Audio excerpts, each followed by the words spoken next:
trồng không gì sẽ đời nè nó nói giờ nó sẽ cậu o lú chua lì ở xe cậu chua giờ lì nó nói tỏ huyện hải hà mua ít khỏi chợ mua khóc đùa chơi giả sao khó đầu hành đi giờ lì đã cú từ phong dư cho với mùi dừa không mình chỉ đó cho nên sẽ đợi với mùi say mùi gì không với sự sẽ cũng mà tí giả không đã chỉ rong cho là dừa đã biết cho là xí của xí nè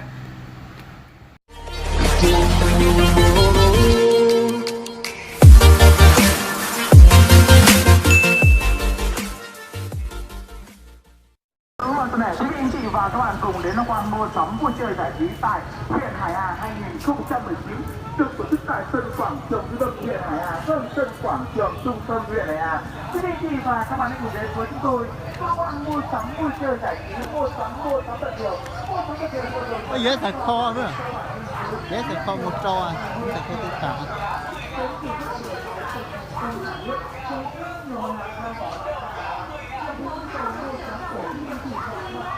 Trời ơi, em muốn đâu á, cái khách sạn đâu có rồi.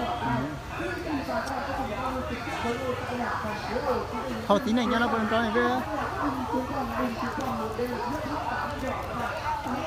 đúng rồi không rồi vậy thao Chế giải không trong á, còn sẽ quay rồi. cái con trâu đó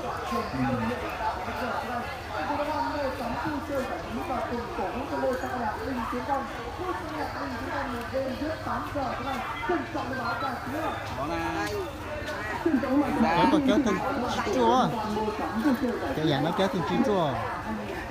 Ồ, trẻ dài xưa xem này cái gì ở chỗ này chúng em xin kính chào tất cả bà con cô dì chú bác đang tham quan mua sắm trong buổi chiều ngày hôm nay. Nào, xin mời bà con cô dì anh chị chú bác hãy tham quan xem và mua tại gian hàng quần áo giá cực rẻ của chúng em đi nào. Quần áo trẻ em giá cực rẻ đây. Nào, bán mua được chưa bán này? có đi tôi đã chiều. gì chở xe dưới khổng á Cái dưới đó chi nữa.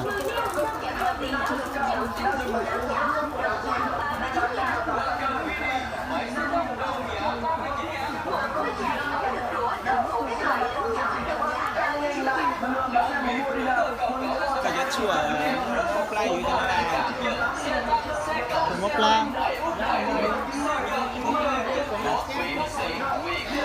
Rồi, một chua đây cũng nhớ. Giá 10.000, 20.000 và 39.000 đồng. Chỉ có 10.000, 20.000 và 39.000 đồng một sản phẩm. Nhận tay cho mua nhanh chưa ghé lửa nha cô chú anh chị. Đơn giá 10.000, 20.000 và 39.000 đồng. Siêu thị Mini Tự Chọn xin trân trọng cảm ơn và kính chúc cô chú anh chị có một buổi tham quan mua sắm thật thú vị. Đây chứ không muốn để đi. Tao rồi. ta tự lấy cho la cho nó là không đều Đây phải trả đi.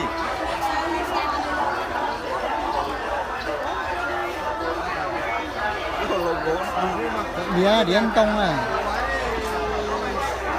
Đĩa đã kịp nhiều đấy à. cho hai món nổi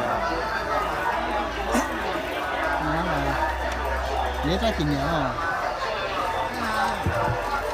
thầy một sao lấy con tu ấy à Hả? lấy con tu à Thấy cho nó mà hai món có cái ý được cái chuyện. Đó. cho mót tới có nhọn cho chừng lo Mua, đi không?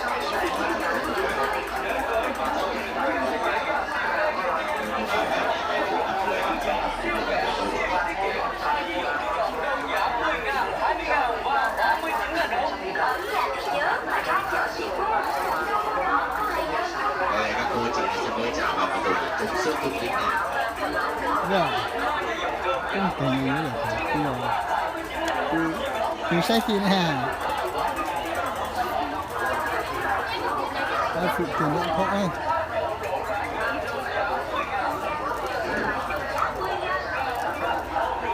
Có dễ cho tài sản nó đi kỷ niệm nữa. Đẹp lắm. do là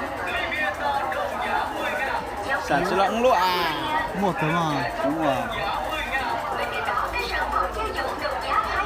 nó cho nó lấy món lúc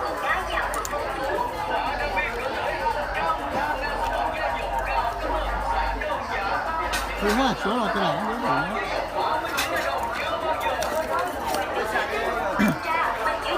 Sạp này bao nhiêu hả chú? Sạp này 60 nghìn. Sạp này 60 à? Toàn là 60 hết chú. Đây 60. Mua một cái để Mua cả Củ á. mua cả củ là bao Củ nhiêu? của nó lại là một lại là 50 này.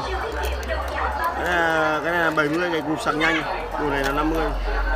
Cái đấy 50.